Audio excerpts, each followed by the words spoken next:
இசக்கி கார்வண்ணன் அவர்களுடைய தயாரிப்புல மற்றும் இயக்கத்துல விமல் அவர்கள் நடித்திருக்கக்கூடிய பரமசிவன் பாத்திமா அதனுடைய இசை வெளியீடு இப்ப நீங்க பாத்துட்டு இருக்கீங்க. பெரிய பெரிய வாழ்த்துக்கள் ஒட்டுமொத்த குழுவுக்குமே. இந்த படம் ஜூன் 6ஆம் தேதி திரையரங்குகளை வெளியாகுது. உங்களுடைய ஆதரவும் அன்பும் கண்டிப்பாக இந்த படத்துக்கு தேவை. சுகா அவர்களை பேச அழைக்கிறோம். Please sir. இது போன்ற திரைப்படங்களை நீங்கள் தான் மக்களுக்கு கொண்டு சேர்க்க வேண்டும். அதை சேர்ப்பீர்கள் என்கிற நம்பிக்கை எங்கள் அனைவருக்கும் இருக்கிறது. கைபேசி வராத காலகட்டத்தில் தொலைபேசி இணைப்புகள் மட்டுமே நம்மிடம் இருந்தபோது வாத்தியார் பாலுமேந்திர அவர்களிடம் தொலைபேசி கிடையாது. அப்போது அவருக்கான தொலைபேசி எங்களிடத்தில் இருந்தது. எங்கள் நட்பு வட்டத்தில் இன்னொரு நண்பருக்கு தொலைபேசி இருந்தது. அந்த நண்பரின் பெயர் சீமா. எங்கள் இருவருக்குமான தொலைபேசி அழைப்பின் போது அப்ப காலர் ஐடி ஃபெசிலிட்டியும் கிடையாது. நான் போன் பண்ணுனா நான் தான் பண்றேங்கிறத தெரிஞ்சுக்கிட்டு ஹலோ சொல்றதுக்கு முன்னாடியே அவர் பேச துவங்குவார். அவர் போன் பண்ணா அவர் பேரை சொல்றதுக்கு முன்னாடி ஹலோ சொல்றதுக்கு முன்னாடியே நான் அவரை அழைத்து பேசுவேன்.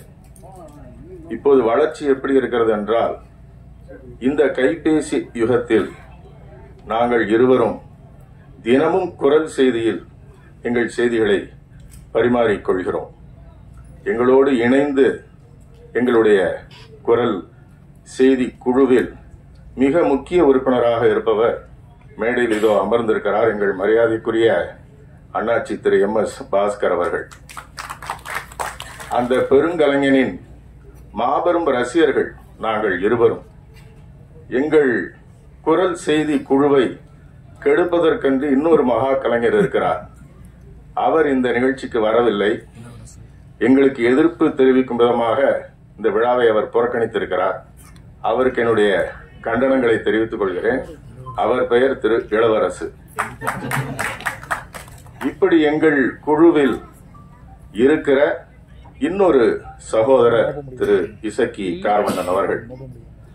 இசக்கி கார்வண்ணன் அவர்களுடைய இந்த திரைப்படத்தின் பின்னணியில் இந்த கதையை தான் எப்படி உள்வாங்கி இதை திரைக்கதையாக எழுதி தான் எடுத்தேன் என்பதை என்னிடத்தில் அவர் தனிப்பட்ட முறையில் பகிர்ந்திருக்கிறார். அந்த அவர் பகிர்ந்திருந்த அந்த கருத்துக்கள் மீது எனக்கு பெரிய மதிப்பு இருந்தது. காரணம், இந்திய சினிமாவை உலக சினிமா அரங்கில் தலைநிமிர்ந்து பார்க்க செய்த மாபெரும் படைப்பாளி சத்யஜித் ரே தன்னுடைய சொந்த வாழ்க்கையில் இருந்து தான் பார்த்த மனிதர்களிடத்தில் இருந்துதான் கதைகளை தேர்ந்தெடுத்துக் கொண்டார். சத்யஜித் ரேயின் வரிசையில் எத்தனையோ பெரும் கலைஞர்கள் வந்திருக்கிறார்கள்.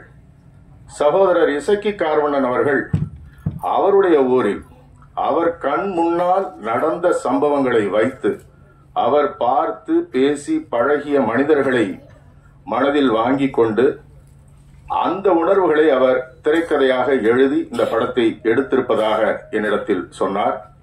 நிச்சயமாக வாழ்க்கையிலிருந்து எடுக்கப்பட்ட எந்த ஒரு கலைப்படைப்பும் மிக தரமானதாகத்தான் இருக்கும் என்கிற நம்பிக்கையில் இந்த திரைப்படமும் இந்த திரைப்படத்தின் இன்றைய விழா நாயகர் இசை அமைப்பாளரையும் வாழ்த்தி பாடலாசிரியர் ஏகாதசியும் வாழ்த்தி இந்த படம் வெற்றி பெற வாழ்த்தி விடைபெறுகிறேன். வணக்கம்.